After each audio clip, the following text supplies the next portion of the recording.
üstündə canım verən, torpağın altında tənha qalır.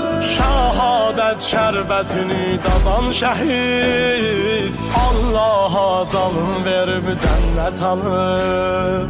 Torpaqlar üstündə canım verən, torpağın altında tənha qalır.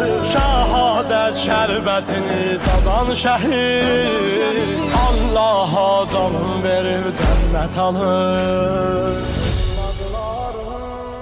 Sensiz qardaş bu qəm mənim qəlbimi yandırdı, Fələk səni qanə boyandırdı, bu dərd məni candan usandırdı.